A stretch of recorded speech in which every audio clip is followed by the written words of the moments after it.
former lowlife, but now people call me the king. Tearing it up with every lyric that I bring to the table. Because I'm willing and able, I'm in more homes than Comcast cable. I got the skill that'll rattle your brain. I'm a threat like Saddam Hussein, everybody know my name. Joe Habib's a top soldier, kid they should have told you, you really need to pack a lunch. My words hit hard just like a Tyson punch, so give me a chance, I bet you I can make you dance. Show me your girl, I bet you I get in her pants. I'm breaking egos and money is what I'm stacking. Joe Habib on the mic, you know I'm down for action. Shout out to Make Beats Sir and the Beat Smith and the whole Rope a Dope radio crew. Yeah.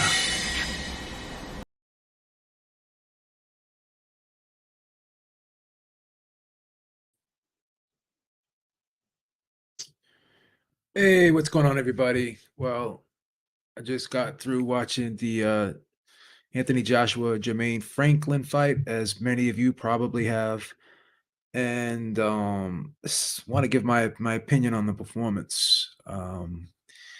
We've seen a pattern of behavior from Joshua in these fights. We can go back as far as the Vladimir Klitschko fight, right? When he showed some vulnerability there, he got hurt, and obviously he responded well. He was able to get the knockout, but Vladimir Klitschko and Anthony Joshua share the same problem. I think both of them, and this sounds ridiculous to say because both guys are elite fighters. I mean, when you're heavyweight champion of the world, you're a great fighter, right? And it sounds ridiculous to say this, but when you're great, you get compared to other fighters who are great as well. So we're not comparing these guys to the average fighter. We're comparing these guys to guys on their level, guys who are in the same position as them. We could compare them to other greats, right? And how other greats and other world heavyweight champions have responded.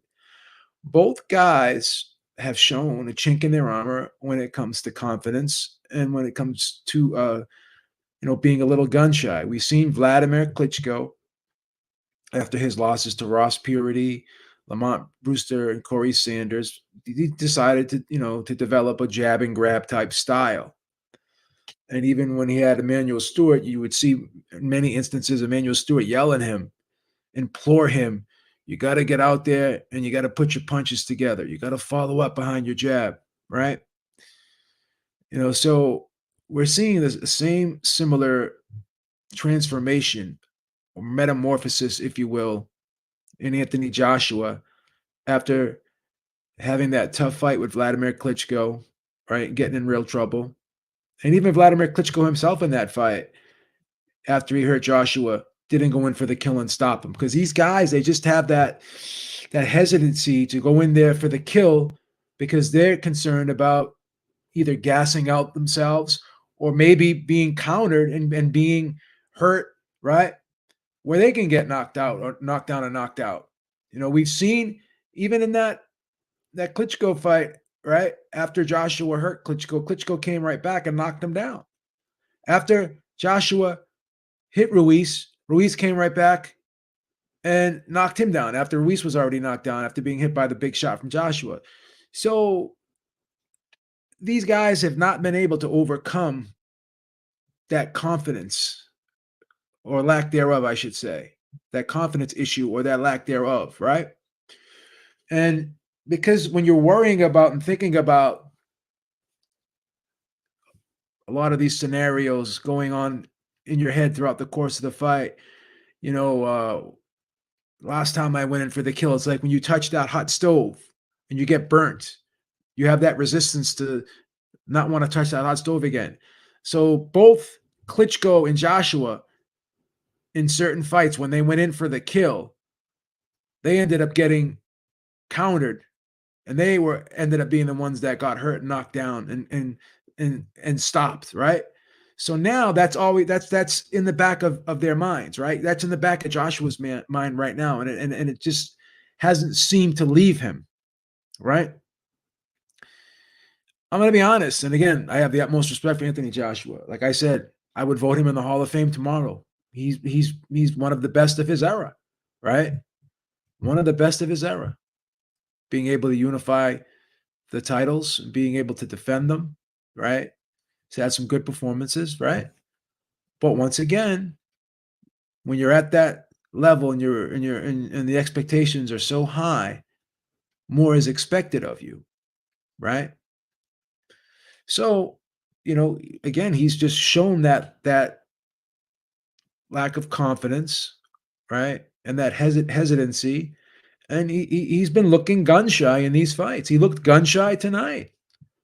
But credit to him, because his ability is in his athletic ability and his skills are still there, but he's just not putting the shots together anymore, man. Just not putting the shots together anymore. He wasn't throwing combinations. He was throwing one punch at a time. Every now and then he'd throw a 1-2, but that was it, right? The punches just weren't flowing, right? They just weren't flowing, right? And I had a great conversation with D-Style today. I just got off the phone with D-Style a couple minutes ago. He just made a random point. He just goes, remember Manny Pacquiao after suffering that vicious knockout by Juan Manuel Marquez? He came back and was still that aggressive Manny Pacquiao. He wasn't gun shy. He wasn't hesitant. And I questioned after that knockout, will he ever be the same again? And in terms of his approach to the fights and his mentality, yeah, he never changed. He still fought the same. Roberto Duran, same thing. After getting starched by Tommy Hearns in 2 rounds, he was still that aggressive guy that still went in there and fought like a man possessed. He would always was aggressive and never wavered, right? Lennox Lewis, another guy who suffered 2 knockout losses, came back, avenged those knockout losses, right? By scoring 2 knockouts over the guys that previously knocked him out, right? Still was that guy who was a finisher. He had that killer instinct, right? But there are certain fighters, once they suffer some type of hardship or adversity in the ring, they carry that around with them, right?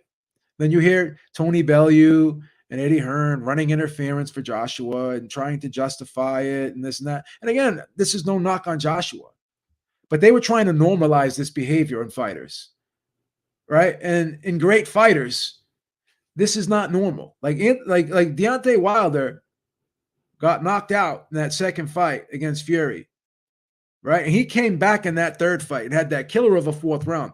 He never lost his killer instinct. He knocked Fury down twice. And Fury got knocked down twice and got knocked down twice in that fight and got knocked down twice in the first fight. But again, these guys never became gun shy. They still maintained their killer instinct, right? That's something that you're born with, and you can't teach that. That has to be instilled in you mentally. And if you don't have that, then no one can give that to you. I don't care how many fucking trainers you get, right? No one can give that to you. And Joshua, as great as he is, I would vote him in the Hall of Fame tomorrow, right? That one element in his game is missing. You can say whatever you want about Deontay Wilder. You can say whatever you want about Tyson Fury. They have it. They have that fire inside them, right? Where they're going to fight to the death if they have to. They will not quit. They will never be hesitant. They will not second guess themselves. They will not question themselves. So let me explain the title of this video. All right. Eddie Hearn said after this fight that they only want big fights, and I agree. Why take a step back? Why not go for the big fights? Anthony Joshua said the same thing. We all don't have much time left, right? So we got to make these fights when we can. So if he doesn't fight Fury next and he decides to fight Dillian Whyte, right? Or if he decides to fight Joe Joyce, or if he decides to fight Deontay Wilder, right? And those guys end up knocking him out, and he loses badly against those guys, right? That Fury fight comes off the table, in my opinion. If he suffers another bad loss, you can't put that Fury fight together.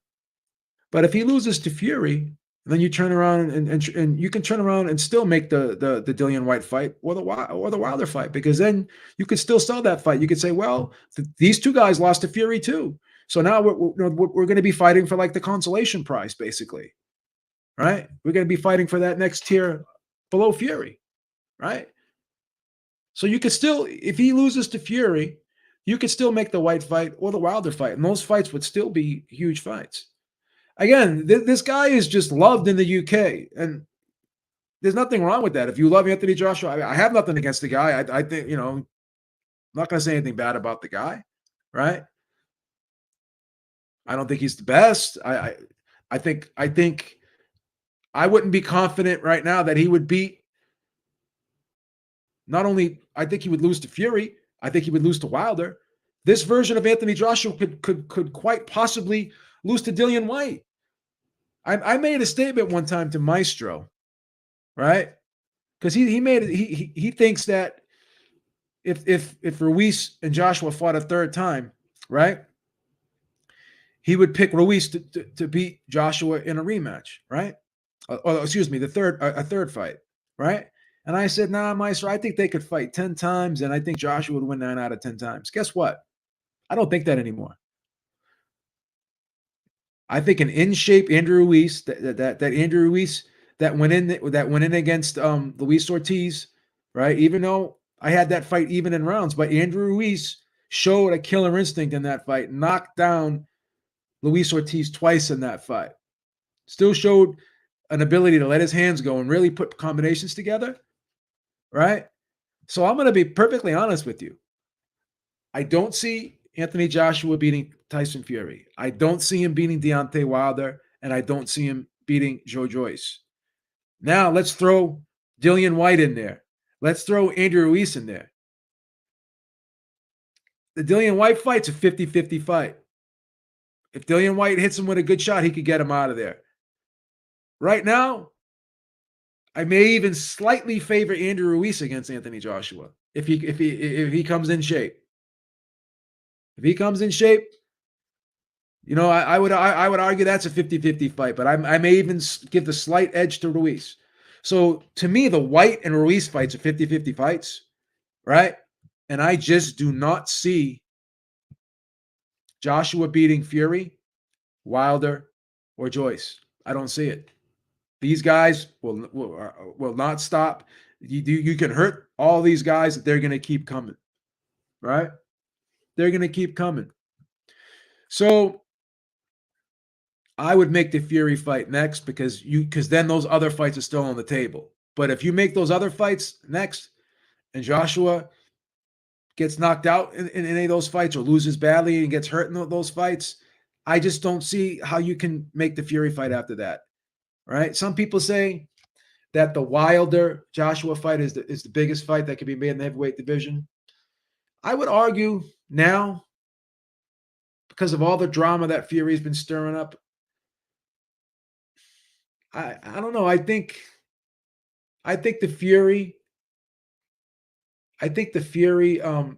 Joshua fight would be bigger because I think Saudi would put up a lot of money for that fight. I think that fight would do an incredible amount of pay-per-views in the UK. I used to say that Joshua versus AJ would be the biggest fight, but I don't know, man. I don't know. I think Fury versus Joshua will be the biggest fight in the heavyweight division right now. So why not make that fight next, right?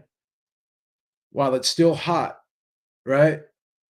That would be the biggest fight in the UK ever. I don't know. Well, maybe. Argue that would be the biggest fight in UK history ever. It's possible. I could be wrong. You guys disagree, agree, whatever you want. But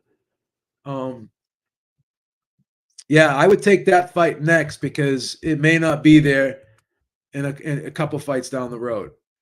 If I'm Eddie Hearn, and Eddie Hearn basically said this, they asked him, "How did you feel at the end of those 12 rounds?" And guess what his answer was? I felt relieved. Right? Does that sound like a promoter who's confident in his fighter? Does that sound like someone on Joshua's team who's confident in his fighter? Right? And then Adi Adedipo said, "Well, do you think Joshua lacked confidence in this fight?" He goes, well, he's not supposed to have confidence after what he just went through after suffering 2 losses. He's not supposed to be confident. Really? A fighter at that level, former 2-time heavyweight champion of the world, is not supposed to be confident? Really? Is that what you honestly believe? So they don't believe in they have lost a lot of confidence in Joshua. And again, this is not me dumping on Joshua. This is just me being an objective observer in what I've seen. Not here to trash Joshua. I told you I'd vote him in the Hall of Fame tomorrow.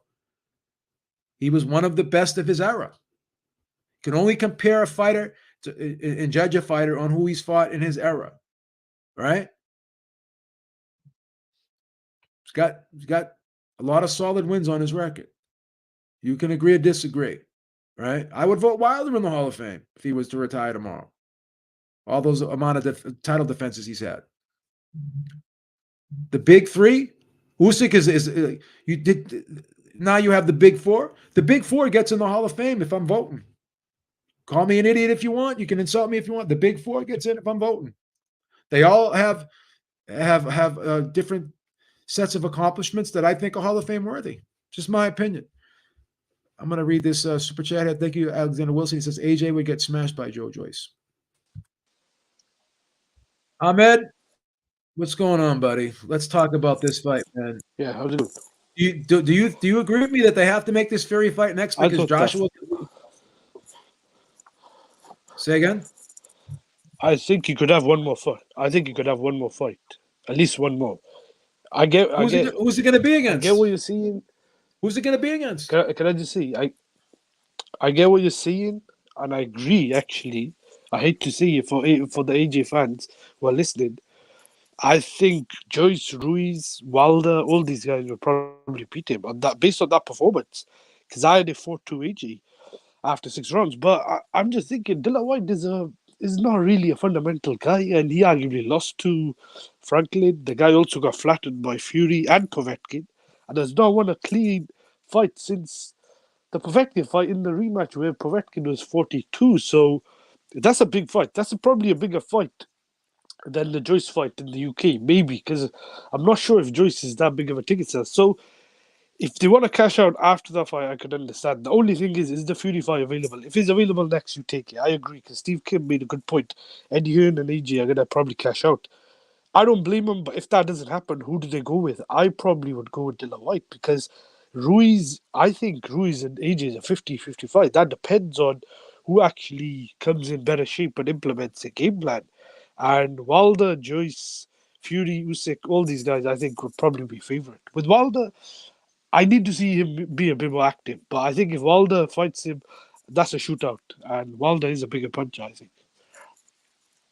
Well, I'm going to give you my opinion on this Whyte-Joshua fight. And it's going to sound like I'm making excuses for Dillian Whyte. But I'm going to be honest. I think in the Fury fight, I think he was really upset about the money he was getting. And he wasn't happy. And he was focusing too much on that. I think Fury would have beat him regardless, but I think a lot of that poor showing he had in that fight was due to him not being mentally dialed in fully because of all of the aggravation and stress that he went through and dealt with because he was unhappy with his purse. Sort of like when Joshua Clottey fought Manny Pacquiao, he was unhappy with his purse and it affected his performance, right? Jermaine Franklin, I don't think he got up for that fight. He was out of shape, right? I think this version of Anthony Joshua, right,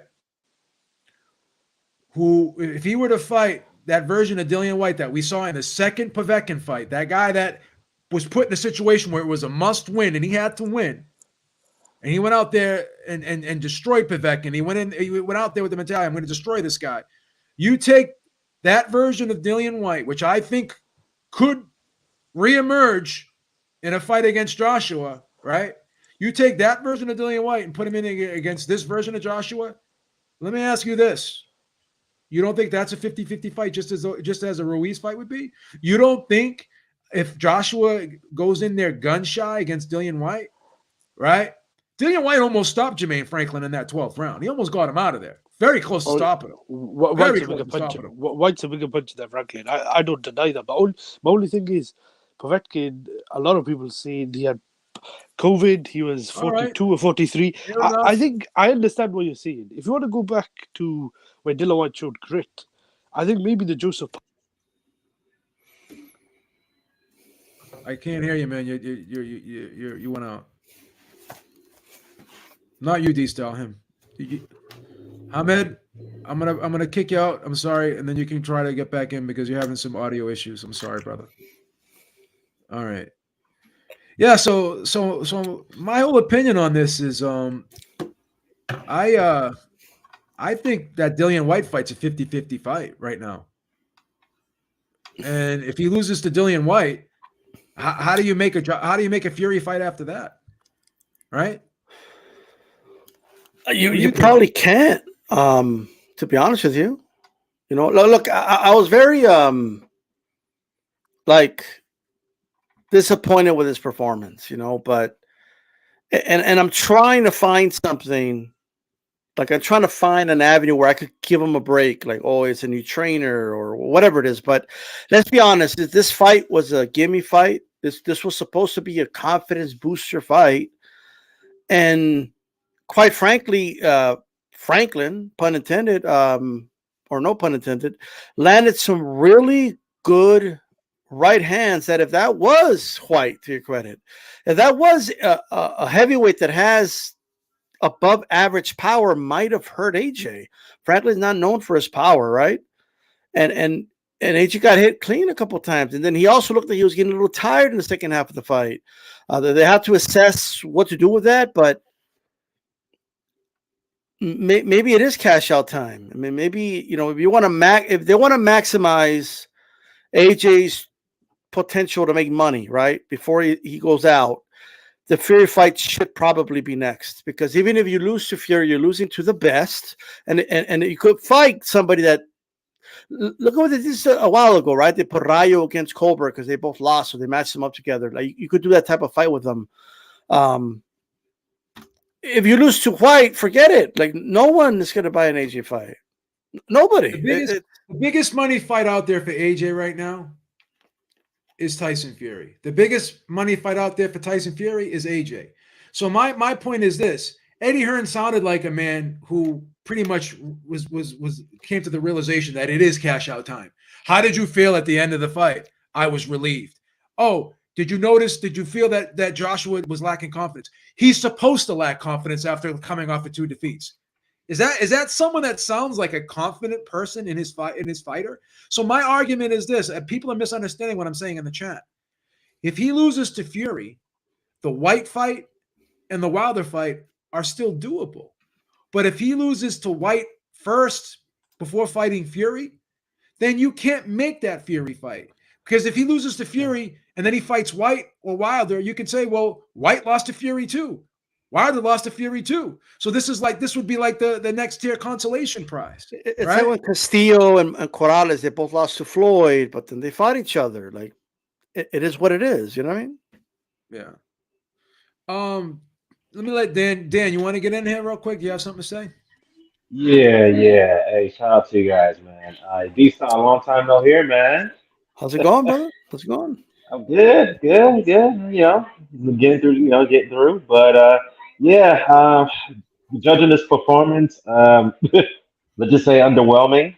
But not saying not too underwhelming, but definitely not a statement from Anthony Joshua. I mean, what I've seen tonight or today is a fighter who really lost his hunger and lost his bit of confidence, if you want to say the least. I don't know. It just seems like a guy who just doesn't care anymore. He's just there to survive. I'm not saying he was in complete survivor mode when he fought today, but obviously when he was, there was moments in the fight where Jermaine Franklin would get up close and pretty much get in close quarters to try for him to unleash those combinations. Joshua would immediately hold on him.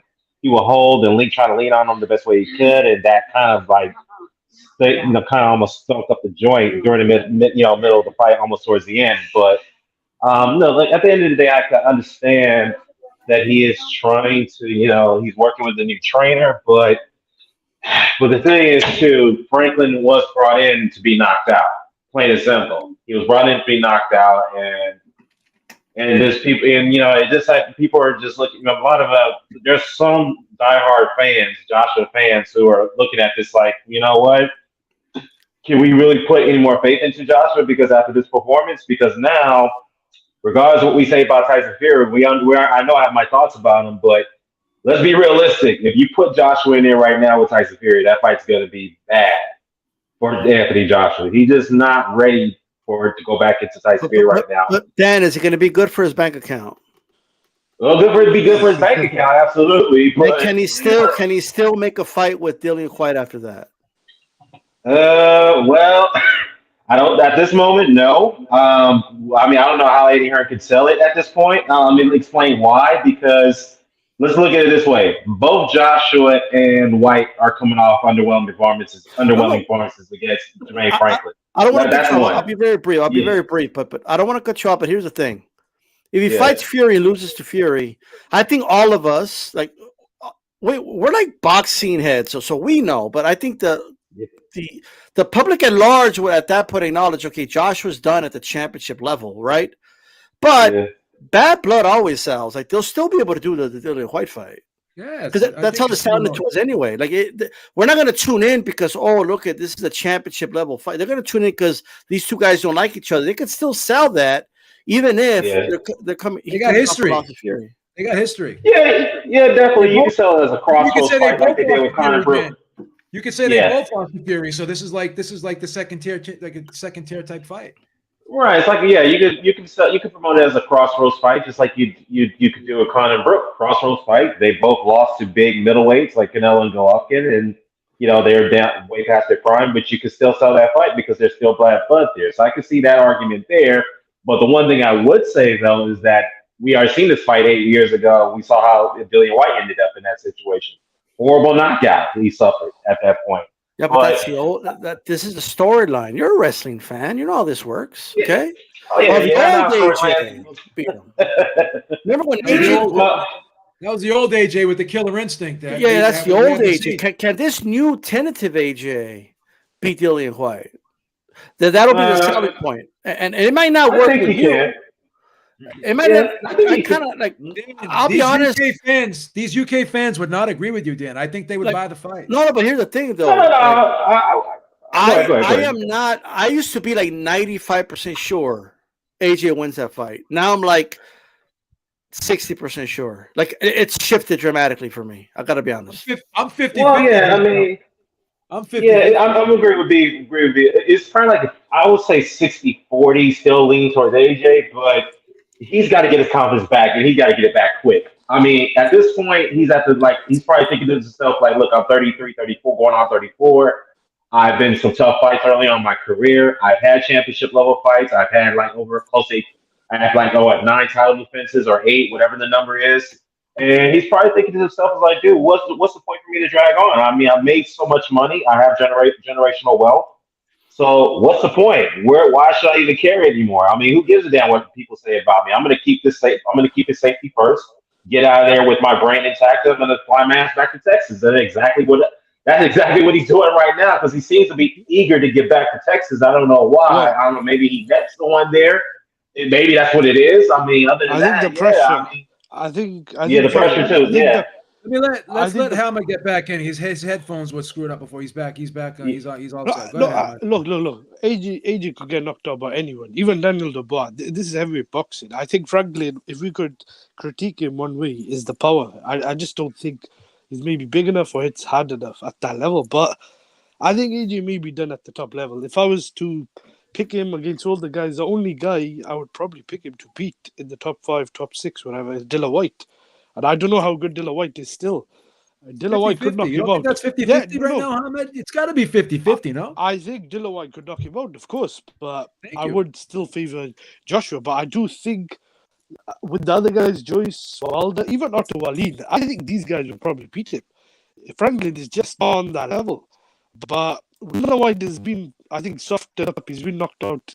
I don't know if Dillian White has got any motivation left as well, but Dillian White lands flush on his chin, he could knock him out. I think one thing we could all agree on, Dillian White hits harder than Franklin. But I don't know why the big fight is there. If he doesn't fight Fury in the UK, I think Dillian White may be the biggest fight in the UK. I know Wilder's a big fight, but I think that's probably bigger in America. I don't know if that's still as big as it was 3, 4, 5 years ago. So I think if they can cash out with Fury, maybe take the Dillian White fight and then revisit it. But I would take I the think fight before the Fury I fight. think a leopard doesn't change his spot. Keep going to different trainers doesn't help at this stage of his career. I think he may be done at that level. Yeah. Yeah, I would like to add too is another thing too. In his next fight, don't come in at 255 because he looked more lethargic. He looked slow. I mean, his combinations weren't crisp as they were when he was when he weighed around 240 ish or 245 ish. I mean, that right there. And to be fair, there's a plus side around why he came in at that weight because he fought at a better pace to maintain his cardio. I get it, but there was moments in that fight where he was slowing down and where Franklin in the clinches was pushing him back to the ropes. It was out muscling Joshua. So yeah, I mean, whoever advised him to come at 255, I mean, hopefully it's Derrick James. But if I'm Derrick James, I look at that and say, hey, you gotta lose that mass, man, because that 255 is not suitable for you. It's not your suitable weight. Let's be honest, it's not optimal. Let's let Fight Doctor get in here because I know he's chomping at the bit. I've been telling Fight Doctor for years. I've been telling him for years that he just done. We wouldn't listen. Yeah, I know he got something to say. Fight Doctor's in the house on Rick James status as always. Good afternoon, evening, gentlemen. Good afternoon, sir. Yeah, so the guy is gun shy. He didn't look confident. Yeah, I think it's cash out time. You know. Question is does Eddie Hearn understand what we understand? I suspect yes, but you know, the problem with capitalism is that it tends to blind the capitalist. So you know, maybe Hearn is thinking he can you know, milk a couple of more fights out of Joshua against subpar opposition and then cash out.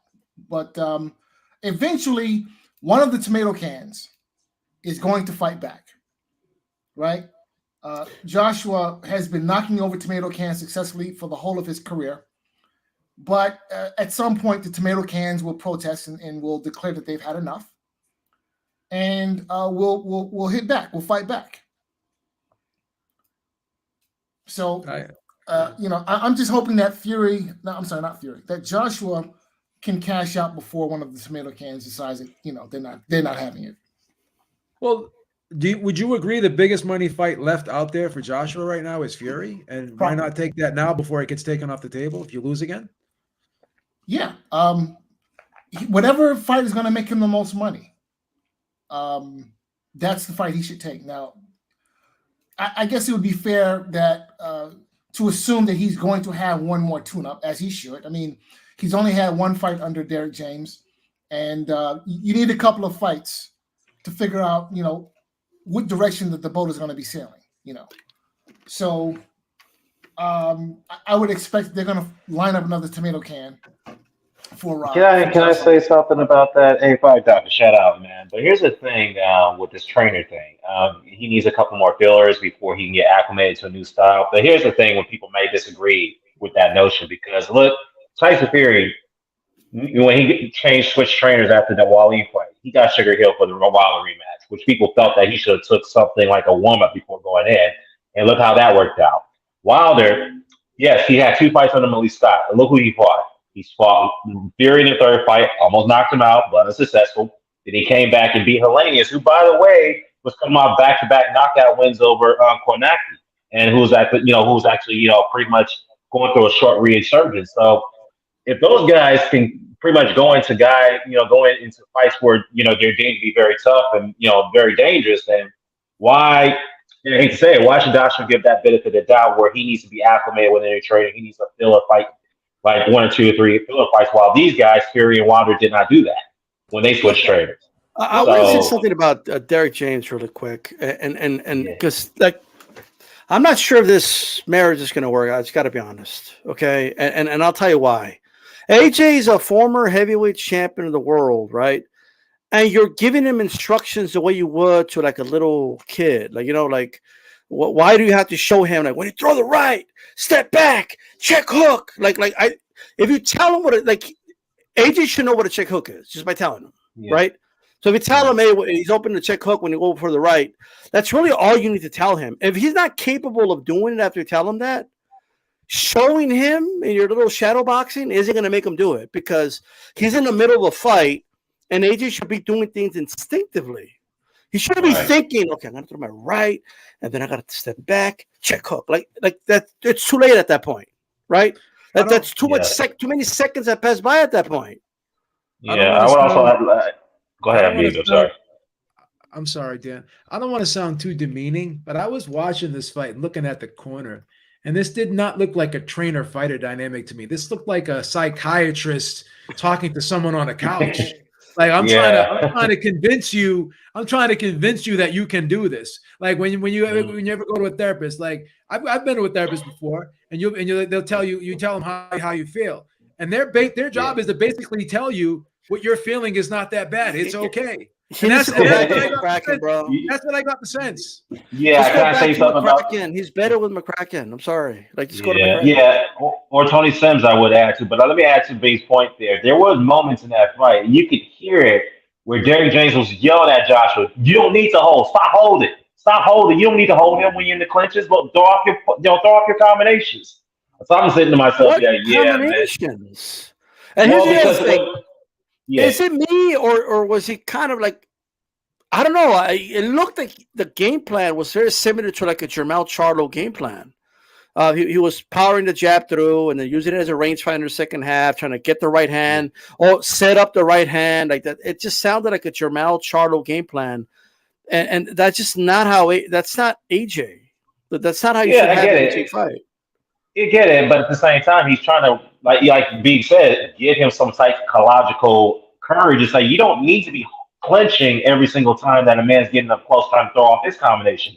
You can beat him to the punch. You don't need to clench all the damn time. And I think Derrick James was get frustrated to watch that. He's like, dude, that's not what we worked in the gym. Yes, there are some moments you got to work off the clenches and out-muscle a guy, but why is it every single time you have to take the initiative to hold on to the guy whenever he's trying to leech off his punches? I mean, at the same, it's like basically Derrick is trying to get him to understand that this guy can't do anything with you. Don't be afraid of him. You can just let your hands go and you beat him to the punch at the end. I also think that the muscle mass, like he's probably stronger. He could probably lift more, but I don't think the slingshot's there. I don't think his right hand was as explosive. The hooks weren't as explosive. He actually finally started landing the right uppercut again. It just wasn't as explosive. And Franklin's not that big of a heavyweight. I mean, this is crazy. He used to let that uppercut go. And if he missed it, he missed. You know, like there's fighters that even Jermell, when he misses, fuck it, he'll miss. It might look like wild when he misses, but he has confidence in throwing it. He has no confidence. He's thinking too much about the counters.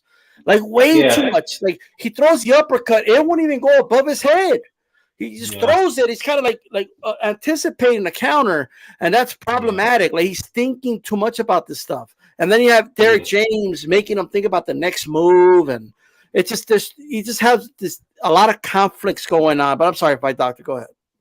No, I was going to say real quickly before.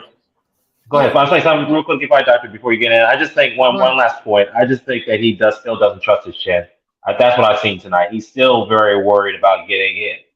So I guess at this point, nobody can convince him to trust his own instincts and don't worry about getting hurt. You got to power through that. But that's all I wanted to say. Go ahead, Fight Doctor. Yeah, well, he was not really sitting down on the right hand.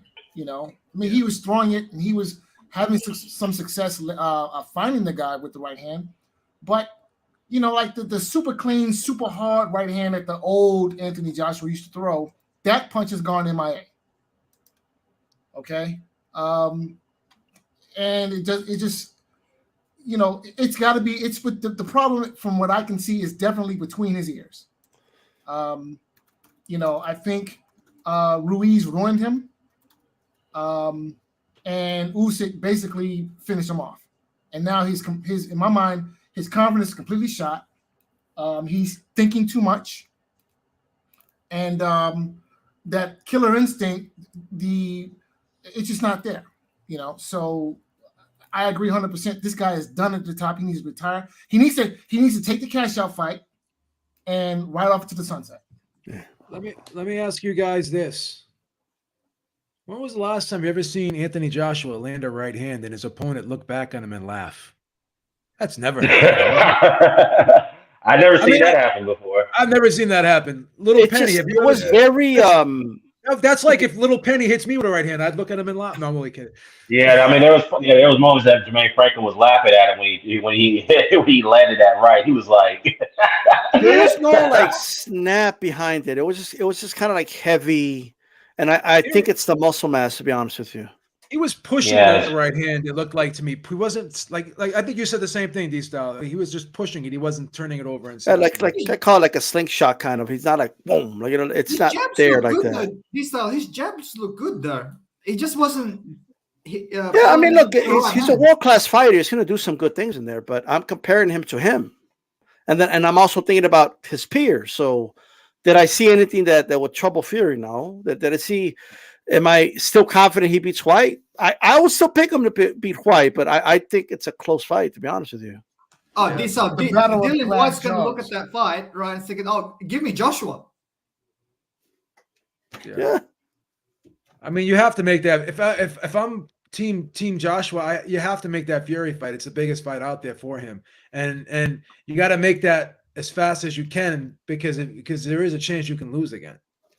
And here's the thing: the public is not going to want to buy another tune-up. They're just not. They're just not. And they'll probably buy the Dillian White fight because it does have history. But again, you want to take that risk of getting knocked out. The UK fans will. They'll buy it. Yeah. Yeah. I think. Bad blood there. I just let me just say something. Yeah, let me just say something. I know Penny wanted to say something, but whoever the matchmaker was, man, they need to really get some new matchmakers because when this fight first got announced, I thought this was a bad matchup stylistically for Joshua.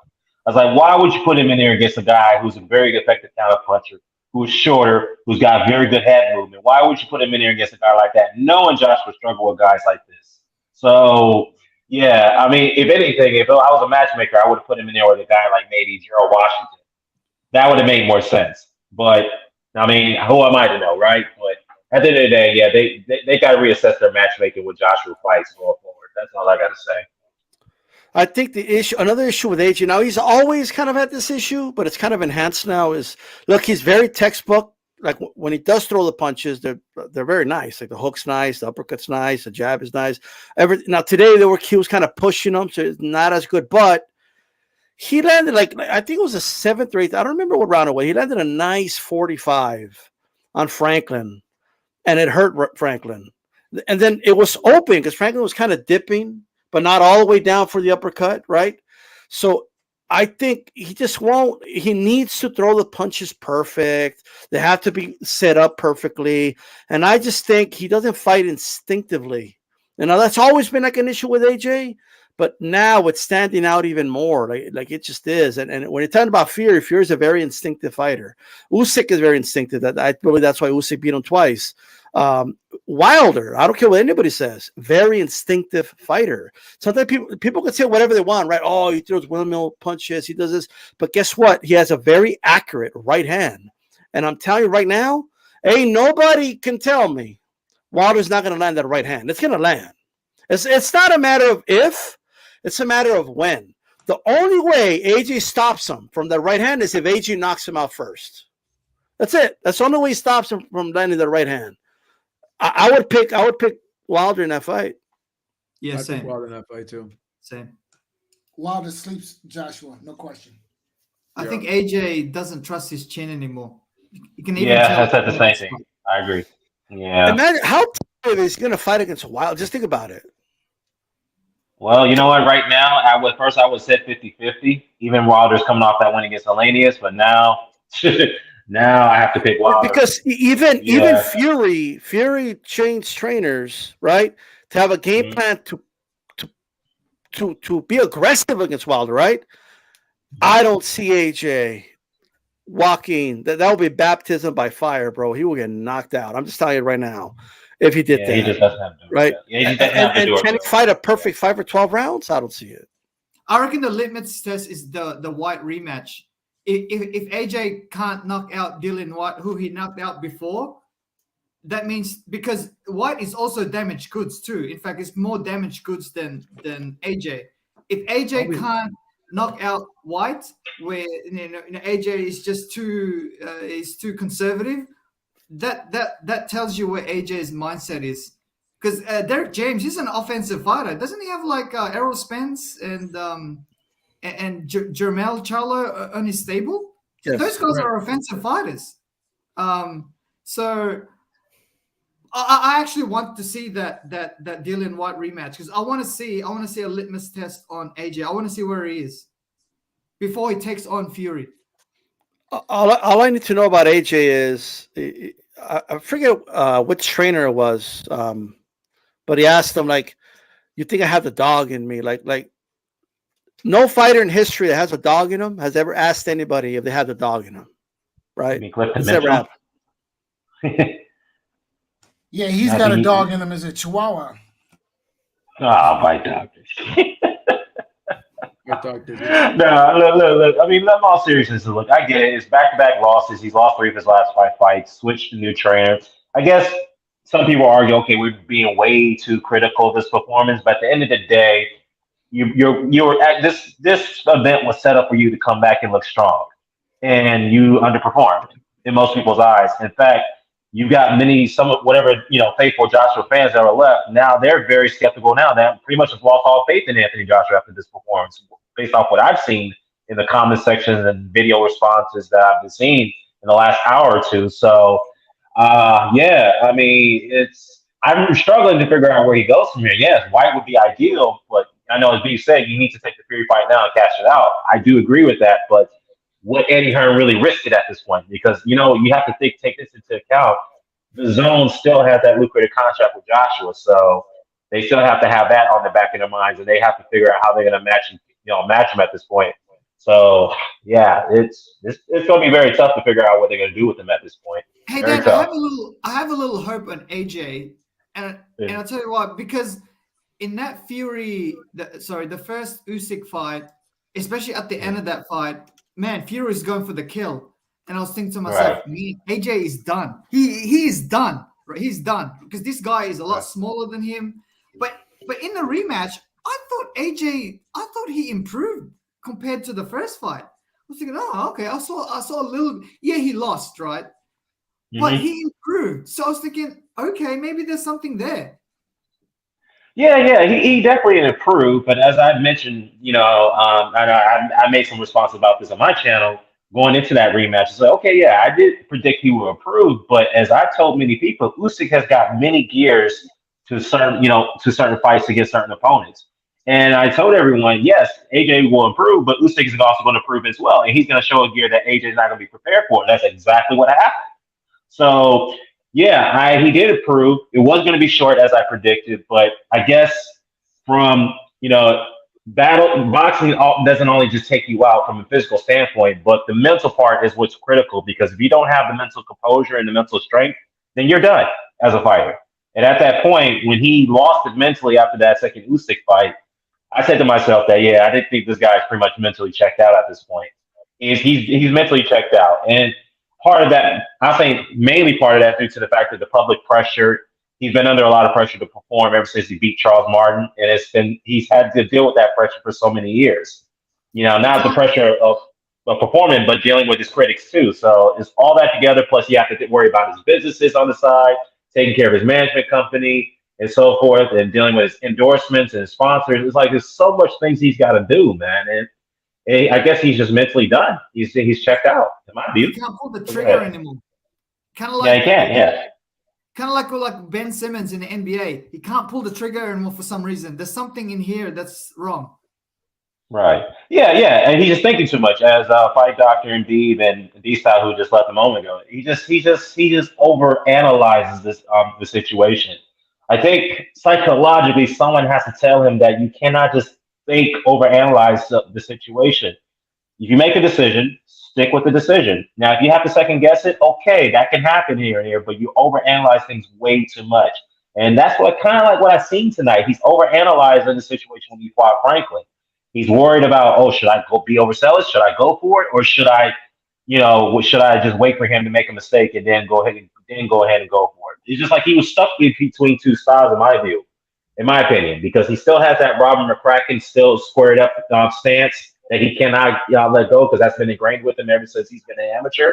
And then he's trying to learn the Derek James style of fighting. So Yeah, like I said, it is underwhelming performance for most people's eyes, but I will give him some benefit of the doubt. But at this point, psychologically, if the guy's not there anymore, then he's not there anymore. Let's face the facts. So He yeah, still has a lot of super fights left though. Like he's got Fury, he's got Wilder, he's got Joyce. Those are super fights for AJ. yeah, those are the three he got left. But to B's point, he better make one of those fights right now because if he takes on Dillian White or someone like Otto Wally or Philip Herkovich, it's going to end bad. Or even Julie Zhang, who he beat years ago in the amateurs, it's going to end bad for Joshua. I would advise him to. I mean, if anything, if you want, cash him out exactly.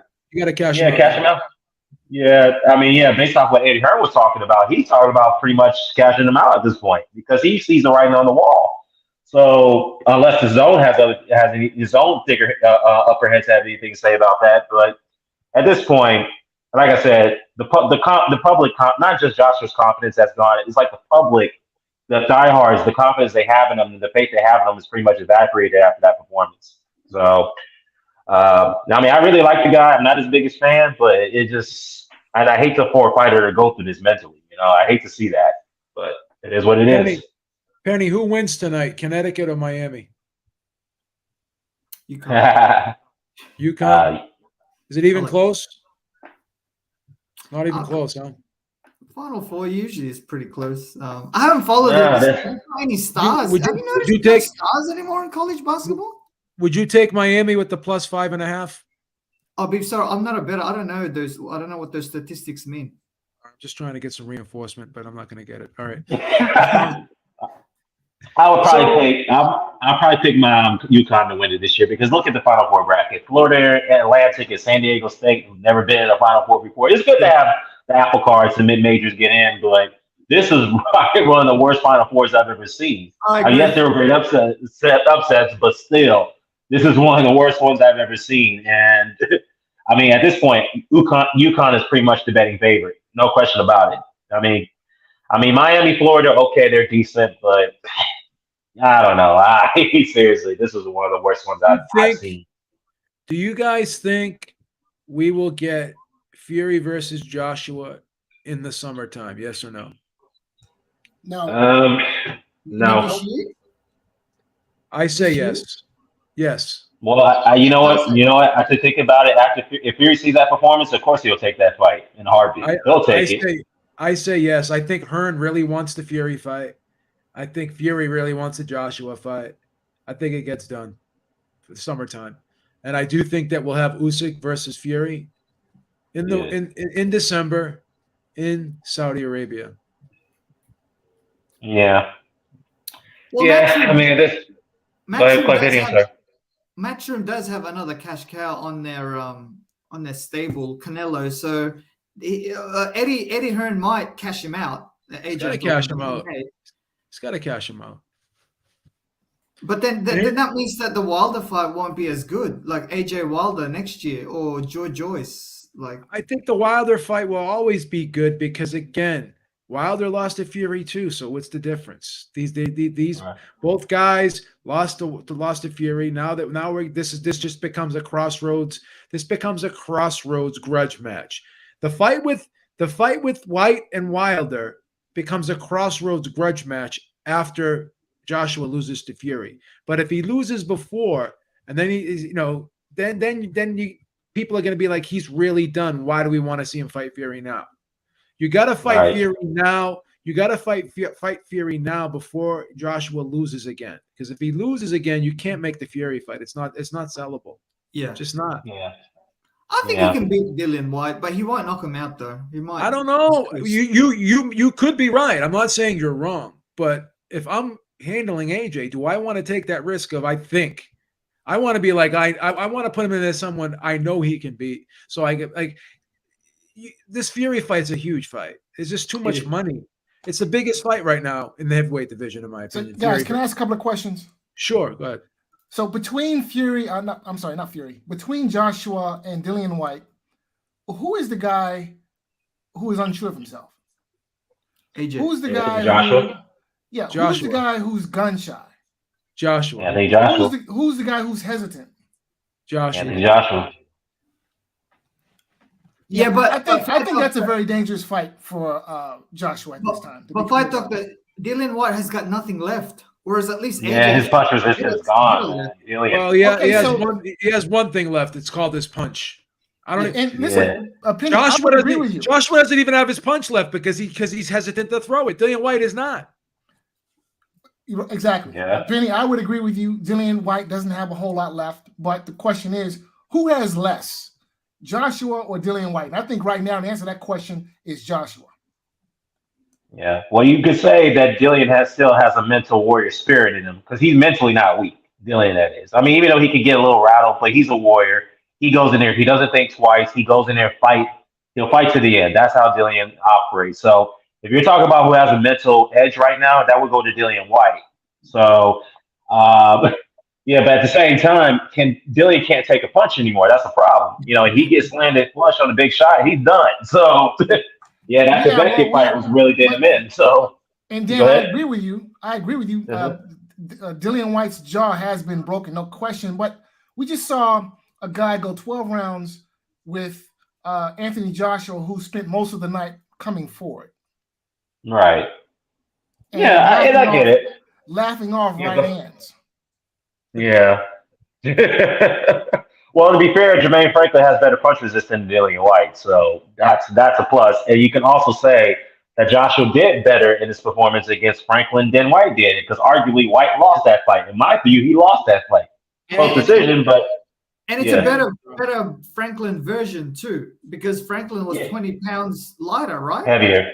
No, he was 20 pounds lighter tonight because he was going for speed and he was going for foot speed and obviously speed altogether. That's what he was going for. But yeah, but at the end of the day, it's just again, it's definitely a crossroads fight if they plan to make that fight. But to Beef's point again, what's the point? Because we've already seen that fight already. We already pretty much predicting how it's going to end up. Even though to fight Doctor's point, Dillian may be stronger mentally going in the rematch, but the fans, in my opinion, the UK public is going to be like, we've seen this fight already. We need to see some new, see some new matchmaking. You know what I mean? So the Fury fight would have to probably be the logical step. I don't think he'll be ready to take it, but if you want to cash him out, then you got to put him in there with Tyson Fury. Put him in there right now. So yeah. Also, Dillian White has knocked out AJ before, like knocked out. Yeah, in the amateurs, right? Yes. Okay, well, not the one on YouTube because he knocked him down, but he didn't knock him out. He beat him in the amateurs and into decision on one of the fights. And Dillian White was a few punches away from knocking out AJ in their first pro match too, but AJ recovered. Oh yeah. That's true. That's true. But that AJ version, that's long gone, man. That is long gone. That's on his back mirror. That AJ version, long gone. Well, he was long gone after the Ruiz loss. I've been saying that for years. I'm just being honest. Well, even before that, the Vladimir Klitschko fight. This is what I tweeted out after the fight, Dan. I said Vladimir Klitschko push Joshua to the edge of the cliff, and Andy Ruiz pushed him off the cliff, and he'll never be the same after that. That's great. That's a very good point. Good way to sum it up. I agree. And what's sad about that is that I've been trying to tell this to the diehard AJ fans for years. This is exactly what's going on. I've been watching this sport for nearly 3 or 4 decades. I know psychology. I know I can see a fighter's mental spirit and their mental capacity when I see it. And at this point, after that Klitschko fight, Joshua's been very weary and gun-shy fighter after that, because he himself has admitted that he's worried about taking punches in the head. He himself even said that I'm worried about losing brain cells. I don't want to go out like that. He even said that in many interviews. He doesn't want to go out. He doesn't want to be a fighter who pretty much will be at the tail end of his career, be impaired, who's having compromising health issues. He doesn't want to do that. So, I mean, I've been saying this for years now, and now it's taking the Franklin fight for people to realize that finally. So, man. I mean, again, I can repeat myself. I just hate to see a fighter go for this mentally. At this point, what else he got left? Yeah, but go ahead. I think AJ domesticated himself too much. I think he got domesticated, dude. Like that warrior, like the money, the endorsements. I I think he got domesticated and he can't get it back. Like I remember when Bradley was saying to Manny, like, Manny, you don't have it anymore because he got knocked out against Marquez, right? Right. And then Manny showed him in the second and the third fight that he still had it. I don't think AJ has it. Like people are asking a lot of questions on AJ. Like, do you still have it? I don't think he has it, man. I really No. don't. No, even in the interviews leading up to the fight, he seemed like a guy who didn't even care anymore. He's like, whatever, I'll do the bare minimum just to get through the fight, and that's it. I'm gonna collect my check and go home.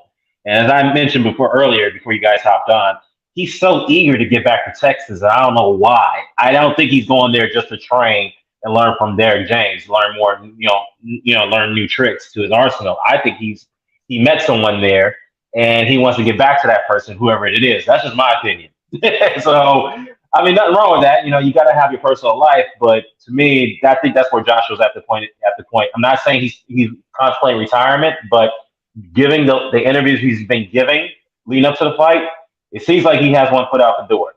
The way he's been, he's been giving subliminal signals that he's got one foot out the door, pretty much.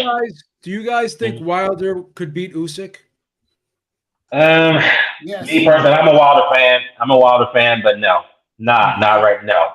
I don't think so. I'm gonna be honest with you. I think he stops Usyk, and I'll tell you why. Okay. Like Joshua hurt Usyk in both fights. Right. And that's a gun-shy Joshua. Wilder's not gun-shy. If Wilder will land that hand, I don't think Usyk can withstand. I don't think Usyk can stand up to the right hand of Wilder. I think Wilder knocks out Usyk. I'm going to say something very bold. I think Wilder's the second best heavyweight in the world. Biggs, I think Wilder's done himself. I think that three beatings that he took from Fury, I think that took a lot out of him. No, Usyk was in two tough fights with Joshua. I mean, the scorecards will tell you Usyk beat Joshua handily. Yeah. Well, maybe they don't. Maybe they don't. Maybe they don't because again, the scorecards were close. So two judges, like in the two fights, one judge scored at 115 and 113. Like there was a judge that had it close, and one judge scored. Definitive, Beebs. The first fight was definitive. The second one, I had the first fight 9-3, and I had the second fight 8-4. But a lot of people had the first. But a lot of people had the first fight 7-5, and some people even had Joshua win in the second fight. So I'm just being honest. Like Usyk was taking shots in that fight, and he was hurt. Yeah. Wilder again. If Wilder hits Usyk with that right hand, Usyk is getting stopped. I'm just being honest. Well, I mean, he definitely. There is a plus behind that because Wilder is faster than Joshua. He's much more trickier. I'm talking about the 220 Wilder, 220 Wilder, not the 240 Wilder. Wilder has very quick feet, and he's very underrated for his athletic ability. Even though he gets wild sometimes, when he does, set up that 1-2, he sets it up very, very perfectly. So, Beebs, Wilder now gasses out a lot, especially after the 6 rounds. Also, Pitty, I will say that real quickly, Pitty. The 240 Wilder does. Because he had too much mass on him, and when you have too much muscle and bulk, the illicit acid in your muscles and bulge, cuts off the oxygen flow in your body. So he gassed out. But if you saw the 214, the 224 Wilder, 220, he's full of energy. He's faster. He's quicker. So he's lighter on his feet. So that I agree with you. The 240 Wilder will gas out, but not the 214 to 220 Wilder. He's got full of stamina energy. I hate to say this, and it sounds like I'm diminishing Alexander Usyk, but I mean, he beat AJ, bro. I mean, AJ's a great fighter. He's a champion, obviously, but styles make fights. And look at the trouble he had with Chisora, man. I had that fight like 7 rounds to 5. Styles make fights, man. Like AJ was hesitant in both Usyk fights. He wasn't pulling the trigger. He was gun shy. He was hesitant. Like I said, Wilder's not going to be hesitant, just like Chisora wasn't hesitant. I think we're putting too much stock. We're putting too much stock in Usyk's performances over AJ. And again, those were great fights. Can't take anything away from him there. But we just saw it. Like AJ has not been confident in a long time. He's been second guessing himself in a long time. So he may have caught an AJ at the right time. And it sounds horrible to say that. It sounds like I'm diminishing him, but I'm not doing that. I'm just being objective in my analysis of the situation. No, actually, Yeah, I would say this. I would say this, my doctor, real quickly. I'll go further to say these other hungry heavyweights, Jared Big Baby Anderson, Phil Herkovich, and Joe Joyce, I think they all beat Anthony Joshua right now. I'm being honest. Joyce. They will beat him right now. Daniel Dubois, maybe you could argue that's a 50-50 fight right now. You know, but other than that, yeah, Joyce, Herkovich, and who's the other one? Maybe Julie Zhang. If you can put him in there with Julie Zhang, rematch him. I mean, he may have a better shot. Put in there. Nah, I know about Lucas Brown. So AJ can knock him out and get some confidence back. Put him in. There you go. There's a suitable. There's a style that fits AJ. Knock him out in one round, and that's it. Get his confidence going again. Why not? I mean, Big Baby Miller. Nah, I wouldn't even put him in there with Big Baby Miller. Don't forget that. I wouldn't even put him in there with him. They got history. Yeah, put him. They got history there too. But me personally, I don't like Big Baby Miller. I mean, as far as technical wise, but I don't think Josh would be able to handle that girth and that mass against Big Baby Miller. I don't think he'd be able to stop him. He may be able to beat him, but I don't know. That's a functional 315, man. Oh yeah, yeah, that's true. He is a functional 300-pound fighter. A functional 315 when he's ever on whatever drugs he's been taking. Okay. Or he's motivated. I mean, look, if Big Baby is motivated, he can get down to like 280 or 270. But yeah, if he's up for it, that's a better word to put it. But yeah, I mean, yeah, we're just second guessing what his next step is. You know, I wish the brother the very best. I don't know what they're going to do with him at this point. But as Beef says again, the best logical step, if you're going to cash him out, put him in the Fury fight and just call it a career. If that's the case, the Zone will probably be able to recoup their investment on return on that fight, and then just call it a day. They'll make a net profit off that contract that they had with Joshua. They could get him in the Fury right now. So, guys, all right, let you go, Penny, because after you go, I think he takes the Dillian White rematch, and then he may fight Fury in 2024. I don't think so. I think he fights Fury next in July, and then Fury fights Usyk in December. That's how it's going to happen. Any last words, Fight Doctor? What do you think is going to happen before I cut out of here? I don't know. It has to be either cash out or another tomato can. If they're smart, just get it over with. Okay, that's it. Just get it over with, and bow out gracefully with a big fat paycheck right off to the sunset. All right. Dan, thank you, everyone. Thank you, Penny. Thank you, Fight Doctor. It's nice having you guys on. Thank you, everyone in the chat. And make sure you check out the Ringside Reporter podcast tomorrow, 6 p.m. Eastern Time. We will be back tomorrow night. Have a great night, everyone. Peace out. Peace. Thanks, Pete. No problem.